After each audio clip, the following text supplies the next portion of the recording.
I belong to the band.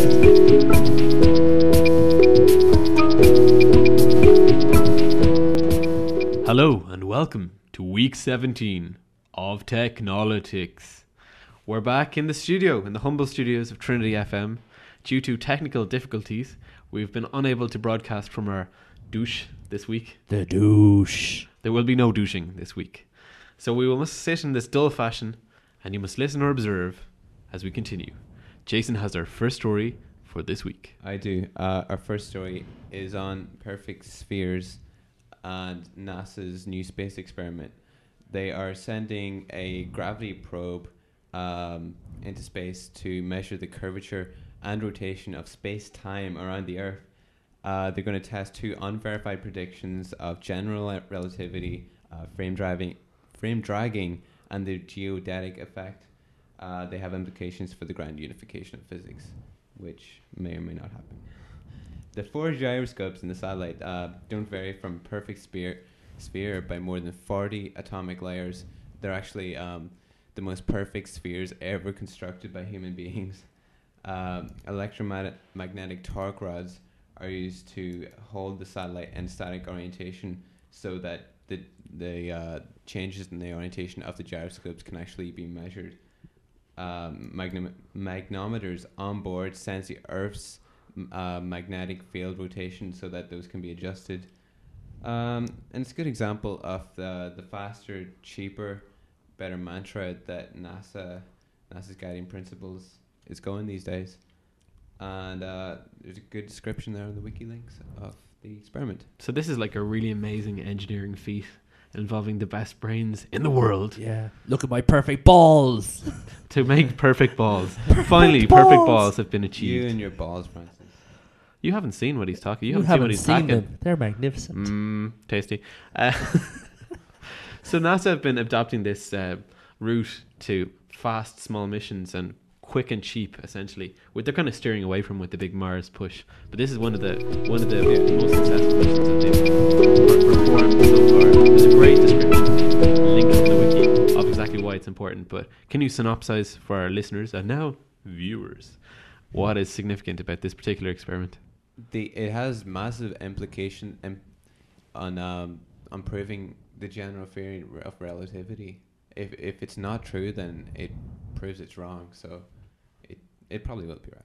And of course, general relativity and special relativity, like two completely different things. Special relativity is now pretty much completely demonstrated. One of Einstein's two major relativity theories. Yeah, but special relativity from 1905, general relativity from 1930 something. But general relativity is still to be. It has, yeah, and this is going somewhat to prove it. Prove one of the effects that it predicts. It's to do with the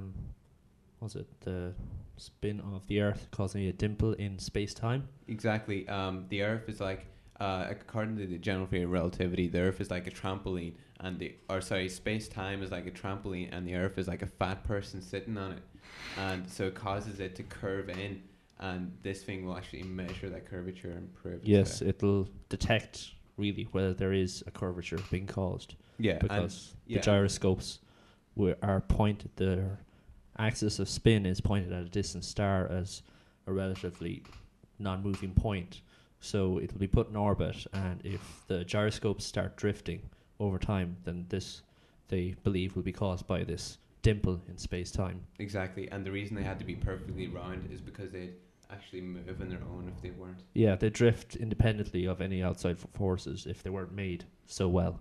Of course, they had to go to like amazing lengths to ensure these gyroscopes would be kept stationary within the satellite. Like they have these rods, gyroscopic rods, which are electromagnetic torque rods, and they kind of dip into the Earth's magnetic field and adjust the position dynamically of the satellite to keep it aimed at that pole star, so that it can maintain the orientation, so that any change in the orientation of the gyroscopes will be purely from this differentiation in the curvature of space-time. It's a nice piece of technology right there. Very tasty. A world first on many fronts. Yeah. Interestingly, another space story this week is that Japan's lost their robot. They had a space mission to an asteroid and they sent down from the ship, shall we call it, a little probe, and well, they lost it. It's always in the last place you look. Don't you hate it when you lose your probes? You know, Yeah, you're fishing away, whatever, and Yeah, gets lost gone. up there. Yeah, exactly. But, you know, it's always where you left it. Exactly. It's just a matter of Squeezing trying it to out. go, where did I stick it? And moving on Swiftly. to our second story. Yes, this week Nicholas Negroponte unveiled his $100 laptop, which we've already talked about previously, one of our previous shows. And apparently this is not vaporware. We had much discussion at the time, and It's actually real. it's actually real. Wow. He's actually whipped it out and shown it to us. So, as we said before, this is something that Negroponte is pushing, that he will make these laptops available to children in poorer countries so that they'll have access to computer technology and the internet. They're highly sophisticated devices and will be capable of doing almost anything any other laptop can do except store a large amount of data, because the amount of data they can only store is 1 gigabyte. They're However, using flash memory, aren't they? yeah, and I think on almost every kind of other score, these are highly sophisticated devices. You know, they'll be able to do a lot of things. They're wind up, they'll be low power.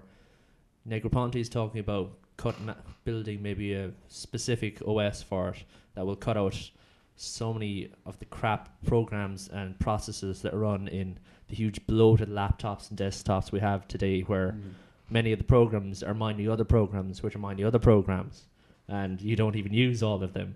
So hopefully these will be highly useful devices, and I think one company has already proposed to build them for $110, and I think others are putting in proposals. So it looks like quite a good possibility, and some countries, I think like Brazil, are already interested in purchasing these. And Thailand as well. Yeah, so could see it soon. Of course, one of the most amazing things that these laptops do, and now the specs have kind of been revealed as it comes more towards the point where they'll actually hit the market, is they seem to have the ability to form a mesh network straight out of the box. So you literally turn it on, give it a wind, you get 40 minutes of power for your 1 minute of winding, and straight into the mesh network of everybody else's laptop in the area for IMing and for collaboration and for VoIP, which is built straight into them. They're going to have a mic and headphone jack and also speakers built straight in. Yeah. And the screen technology is pretty cool as well. It's color by default, but in bright light you can switch to a black and white mode, which will work in bright light, and I think it's got maybe 4 times the resolution. Is this similar to Sony's kind of e-ink technology that they use I'm in the not Libra? actually sure. It probably isn't though. Yeah, I think it It's was probably patented. Like one of that. the main points of reducing the cost of it was making a cheap screen and making a screen that could work in daylight. And heck, Yeah. the black and white thing sounds very handy because you could actually work outside for a change. Or read it at night as a book kind of format. One thing he mentioned was in certain countries, the laptop might actually be the largest light source in the house. Yeah. So, yeah. you know, Yeah, it's this could true, also be yeah. just simply used as a source of light, if nothing else, and it's just a cheap way of creating light in the whole wind-up. Yeah, and he turned down Steve Jobs' offer of free copies of OS 10 for every laptop. I think that was kind of disingenuous. I don't think they're going to be able to get OS X down to like what, half a gig or something. Their Yeah. core's pretty small. If they cut out some of the bloated stuff, maybe. Like Exactly. if I was one of those third world kids, I'd be so pissed off right now. Yeah, the fact that you're starving and living in the desert in an underdeveloped country and probably being shot at, they're not so bad. But you won't have OS X on your free laptop. Darn it! That's got to ruin your day, you know. Duck! Damn it. No OS X. That would save us Widgets. now. Where's OS X when you need My Yeah. Negroponte laptop. it? Ooh. But he's also mentioned that he wants the users to contribute to the operating systems, and that's Yeah, why it's going to be sticking based with- around some kind of Linux core, I believe. And so obviously they're going to ship with developer tools as well, so people Yeah, can C write their own compiler software. right in there. So that's 500 million potential new open source coders. It's an interesting proposal, and even if a tiny percentage of those people actually end up coding, you could have a revolution in the OSS movement eventually. But let's hope that it teaches kids to read and stuff before as a higher aim than It's a higher aim, yeah. Just boost the education. Because obviously all these people are saying that, companies like Dell and all those push that yeah, all the kids should have a laptop because, they'll work better and study hard. All the ads of this, get one for your kids. They'll be smarter. They can look up stuff on the internet for their assignments. Obviously pushing their products. But this will be actually seeing whether computers really do boost the educational potential of children, especially in countries where maybe education might have a huge amount of benefit for those countries in terms of like economic growth. And say, these kids will come up with new ideas, new ways of doing things. Who knows? And it does look somewhat like a VTech as well, doesn't it? I haven't actually seen it. All right. That's still my main computer at home, one of those VTech learning computers. Have it online and everything. It's great. Still, I'd buy one. It was like a VTech? 100. No, not a VTech. VTech. At your level. Oh, burn! Zing! I do believe I have been zinged. You've seen it. But I guess one of the main questions, there's two real ones that come to mind, like whether they can get these online, because if these are online, that's so much more beneficial for the access to the information that these kids will have, and just as a utility, I mean, they'll be so much more useful. But also whether, the other thing is whether the vast amount of money that's going to be spent making these and selling them would be better spent on stuff like cancelling third world debt or kind of restructuring fair trade agreements so they don't cripple. And the actual cost of these as well for people, it might be $100, but if you're in $5 like a week or a month, in some developing nations you're in several dollars a month. I guess maybe they're not targeted towards those as much, like Brazil and Thailand aren't in the bottom as things go. I think Negroponte is looking for ways of he knows that these are out of the reach of the really bottom end countries vis-a-vis kind of GDP, so he's trying to find ways of making them even cheaper for those countries. Okay, that's cool. Yeah, exactly. And who knows, this might be the start. You might find cheaper ways again. And obviously, if this the is $2 a laptop, exactly the $2 laptop, well, made of chewing gum and sticky tape, made by MacGyver. Do do do do do. Title inserts with a little mouse running around inside. But what I was worrying about as well, what happens if these laptops are all over the place and there's this conflict and people start to mesh them together and use them as battle tools. I mean, you could potentially have voice over IP. You could work out with the mesh network where people are. You could use them to integrate your troops in battle. I mean, they'd be killing the kids right, left, and center so they could get their laptops to use in their battle strategy. Sounds crazy, but stranger things have happened. It's a possibility because many computer companies have blacklists of who they won't sell computer technology to. So there are certain countries or individuals who won't sell. Companies do? Maybe the government often companies enforces these, but companies will sell behind their back, like IBM selling to their Nazis. Well, obviously, they're kind of behind their back. They'll get sanctioned if they sell to these people. But it's obviously you can't worth sell. The risk. You can't sell like a supercomputer that'll help Osama bin Laden model a nuclear bomb or something like this, so you can like figure out how to make one or something. Should I better cancel that contract? Darn, yeah, exactly. I don't think a supercomputer Call the shipping tells you agent how to make a nuclear bomb. Well, just, Google you know what I mean. Yeah.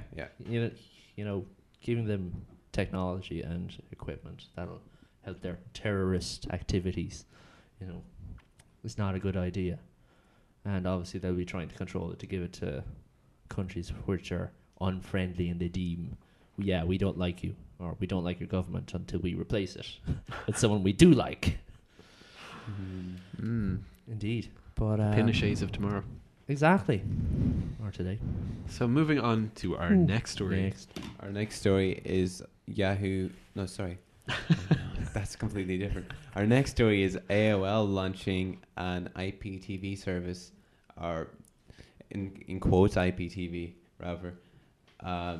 It's going to be on demand, divided into channels. It's going to be DVD quality content provided by the parent company, sort of like Time Warner. Allegedly DVD quality. Yes. Allegedly. But all of the shows are like old crap. I mean, Pinky and the Brain, Wonder Woman. These are the best ones I could find. You can't even get these in BitTorrent anymore. The ads will be shorter than normal television, only 2 minutes long, which is almost... the ads here aren't even really that long, are they? They're only about 2 minutes, so it's only as good as us. No, this is like 2 minutes per half hour. So yeah, that's all we have as well, though. In Ireland, no, we have like 15 minutes per half hour, something like. Really? Some ridiculously long. especially on Sky. The ads anyway are unskippable, and I guess they're probably saying like this technology is unhackable and you can't save these to your hard drive for later viewing. But I'm sure somewhere down the road, some new little 15-year-old kid or whatever will come up with something. The selection will actually change on a month-by-month basis, so it's not going to affect DVD sales that much. And you can actually, it's going to be good because a lot of people are going to be ripping these shows, I guess, somewhere down the line and putting them on BitTorrent. And the service is actually going to have social features as well, like the usual lineup, IM, quizzes, games, chat, and promotional, like celebrity crap features. What do you guys think of this? First of all, Pinky and the Brain is classic cartoon entertainment. Do not diss the Pinky and the Brain. Alright, how about Wonder Woman? Could pass a half an hour. Wonder Woman. What, if you're stoned? Francis is always stoned. Don't insult him. Come on. What? He's always drunk these days. No, I'm not. Francis, this is an intervention. I don't have a drink. You have a problem. I don't have a problem. I can still drink. Look. Yeah, this does seem to be another case of like content companies shoving down the throats of consumers what they think they want or what they want to sell rather than what and people it's actually their want. like reaction to this new online transition that they have no control over, and they're trying to like get products out there to market as soon as they can without putting the proper research into what's necessary. And it's not going to succeed, I guess. Like, aren't Comedy Central putting stuff online like clips, and it's not what the people want. It's not what's needed right now. Like, the whole thing's going revolutionary, and they need to realize that. Yeah, they're treating it as just a slight change, but it's really a fundamental attack on their business model. Exactly. They're trying to keep their old business model by like shoving something out there, and it's not going to work. Yeah, with people downloading West Wing and 6 Feet Under or whatever on a daily basis, Wonder Woman ain't going to cut it. It's not really going to... Exactly. Yeah, if you love Wonder Woman that much, you probably already have the DVD box set. Or the Or the tapes box or something like this, or are busy working on the time machine to go back. Become Kidnap Wonder Lindsay Woman. Wagner.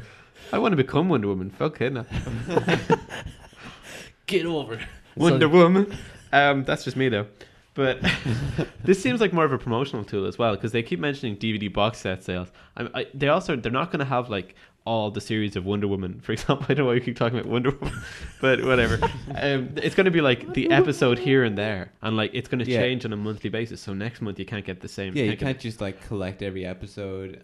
Like, it's streaming anyway. Sorry, you can't even see every episode. So they're probably aiming for something like, oh, you see an episode and you go out and like you want to see more, so you're forced to buy the DVD box set, because let's not forget, companies make a lot of money out of those DVD sales.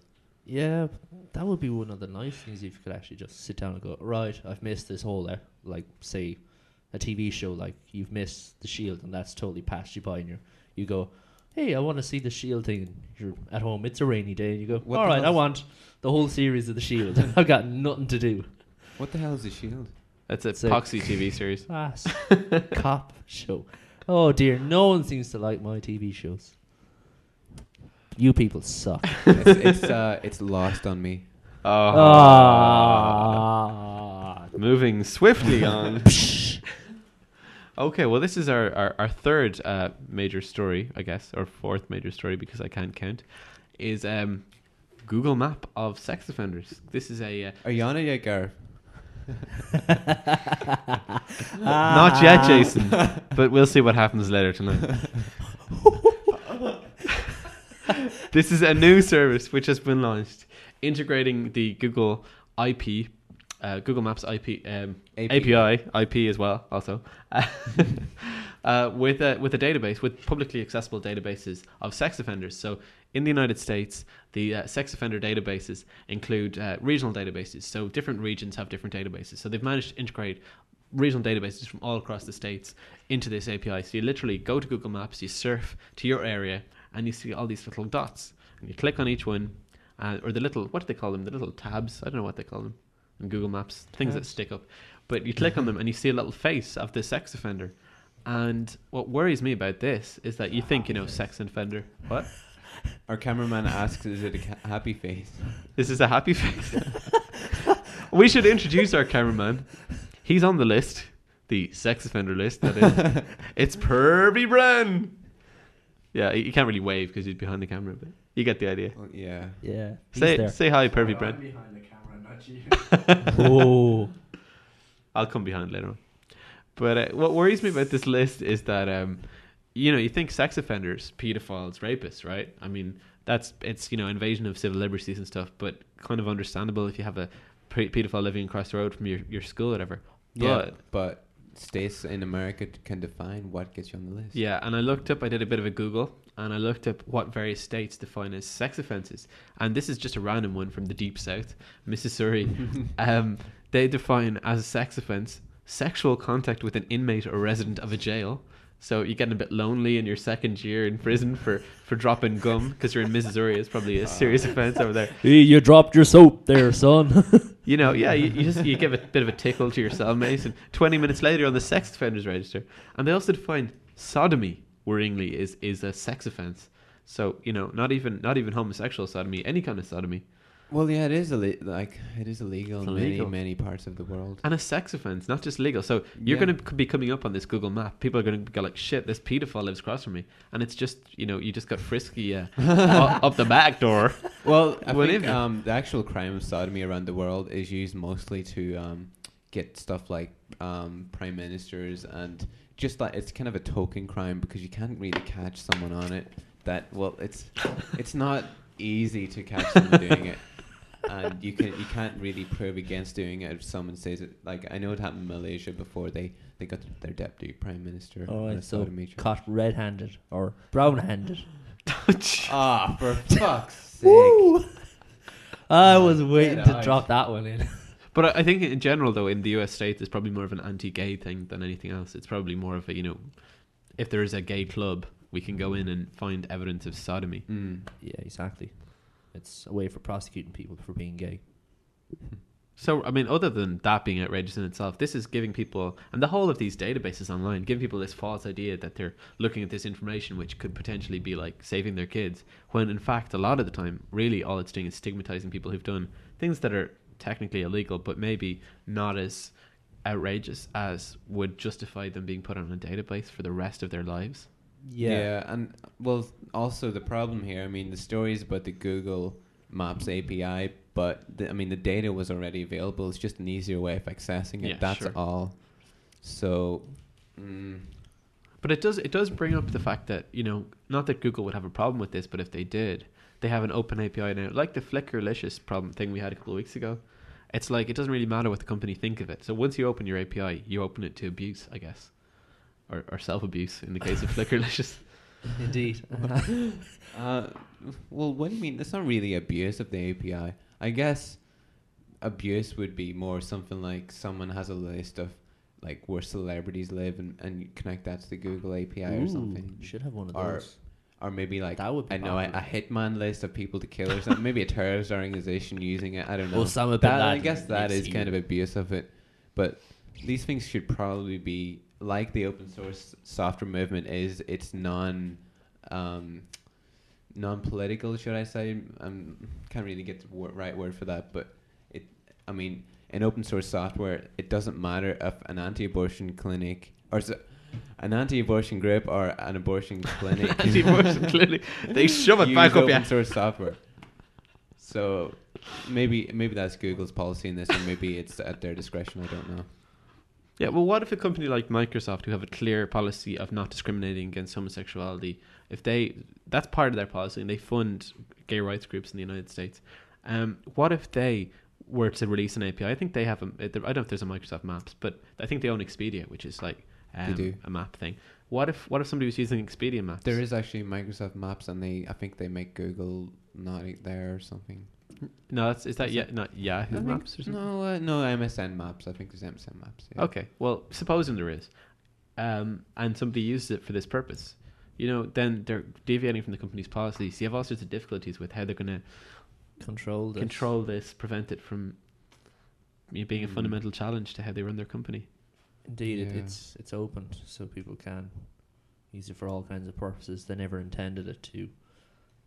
In this case, I think it's an opportunity for people to persecute people who've already maybe served their time and, you know, paid back their debt to society, say, by, you know, being in prison and going through counselling or whatever. So these people are not given the opportunity of a second chance. That's true, yeah. You know, and we know America is famously kind of conservative, and certain religions, you know, people control it, but obviously they're not going to allow forgive and forget. It's just, let's persecute them. You know, all it's going to do is get people driven out of neighborhoods and, you know, persecuted, and maybe, I don't know, if you're like treated like a criminal, you know, and treated like a monster, then it's pretty hard not to become one. So I mean, it could cause, you know, more problems, and it's not going to actually stop these crimes, because there are people out there who haven't been caught.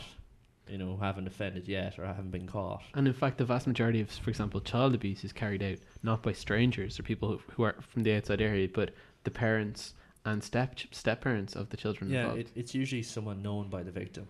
Usually, many sex crimes are carried. The attacker is usually someone known by the victim. So, you know, it's not really going to change human nature or anything like that. So these things are still going to go on, and there's just going to be possibly a large amount of people who are persecuted and driven out of neighbourhoods for no good reason, because people won't even know what their crime was. They just know they're on a register somewhere, carrying out something. And there's just such a fundamental flaw in this database idea, because it's like, if you're that dangerous, if you've raped like several people, or, you know, you're a multiple child abuser or whatever, then you should be in prison. You shouldn't be released. Like, you should be incarcerated and away from the ability to hurt, injure and damage children or women or whatever. If you've done it once, been convicted, served your time in prison, as you should, but, you know, you don't have this major danger of reoffence, then you shouldn't be on a register. So there's, you know, what use is served by having these databases? Yeah. I really don't know. Well, I could see the use for law enforcement, that say certain crime happens, it happens. Brendan has written pedo rings on a piece of paper, and as you can see, we're not wearing any. But do you want to pipe in there, Bren? I don't know. pedo ring? My place to say. I'm just a cameraman. So this database not like allow paedophiles who maybe are on, or sex offenders, kind of link up and Look for friends. swap, you know, Tips. pictures or advice, you know, to look at that side, the flip side of the coin. Like, Hey, look, I got friends living close share by. the This is great. experiences or something. it's like It's a possibility, isn't it? Yeah, definitely. It's definitely a possibility. You can make friends and Have a like frapper or something. Put your photo up. And I am Johnny Pedophile. I was gonna have the photo up anyway, actually, by default. Yeah, it could be like a dating site for pedophiles, but, you know, they only date kids, so that'd be pointless. Oh my But there is that danger. Ridiculous though it may be. Moving on And that's to the end of to our story. Well, we have some short Never stories to rush Technolotics. through. Oh, sorry, we do. Yeah, We of do. We've got a course. new section of the show. Some short stories to run through in the next 4 minutes or so. Do you want to run through these, guys? Well, Yeah. Okay. contrary to all normal beliefs, paper can in fact be folded 12 times. I didn't even know it was impossible or Shocking. possibly impossible. It was impossible until someone made it possible by doing it. Some kid has done it. It's amazing. It's possible. Boy, he must have been bored. It was a girl, She- actually. Was it a girl? That's so sexist of you to assume it was a guy. Girls can fold 12 times too, you know.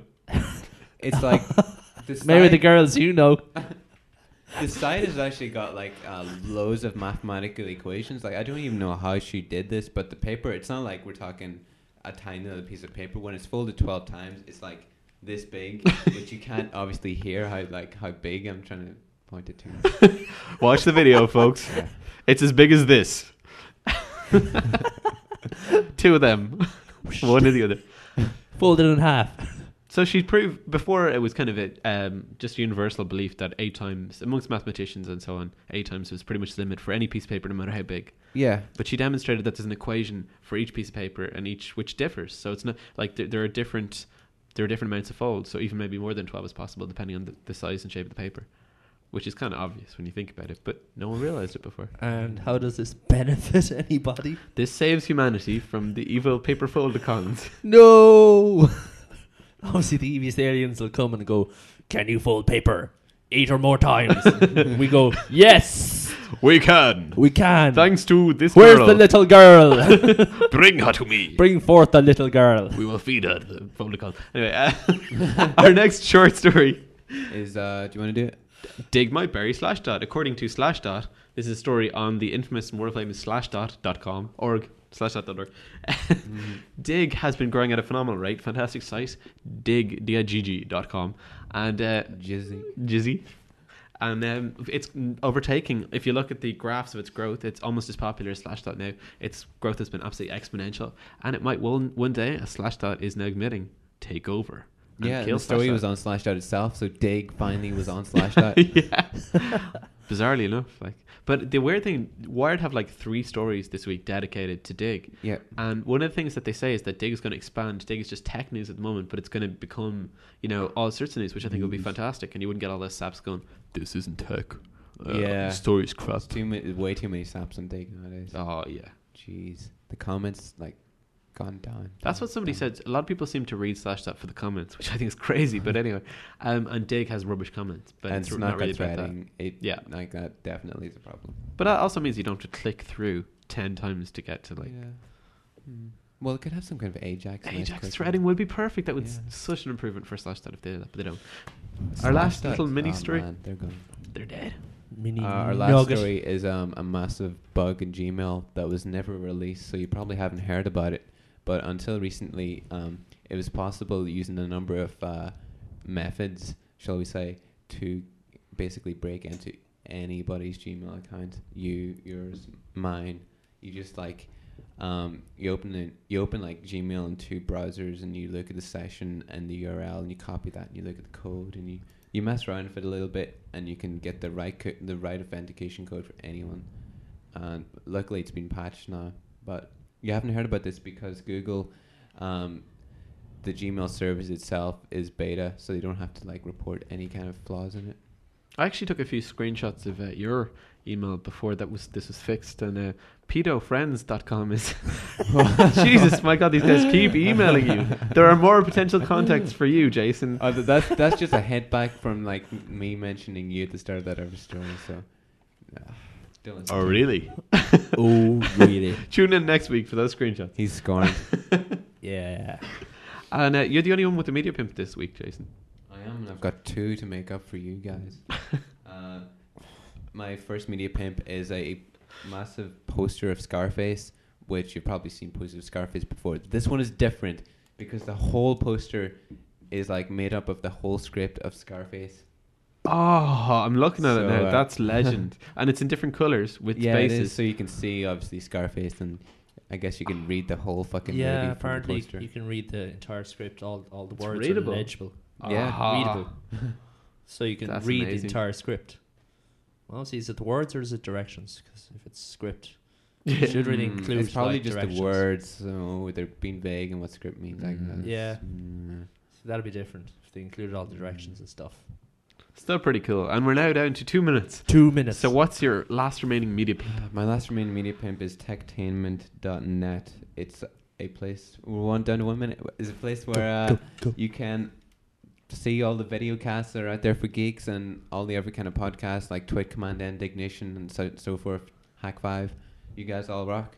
And we're going to put ourselves up on Yeah. tech. We should be up on it Techtainment. soon, hopefully. Oh, did you apply? I didn't apply, but I got an email on the crew list. Oh, I about applied. that. That's Yeah, fine. you applied. Cool. Okay. Hooray! Okay. And this has been Technolotics, episode number 17. You can see us and listen to us at technolotics.com. Mail us at crew@technolotics.com. We've got a wiki. Go onto that for all the links for everything we discussed this week. And have a great Technolotics. Have a good week.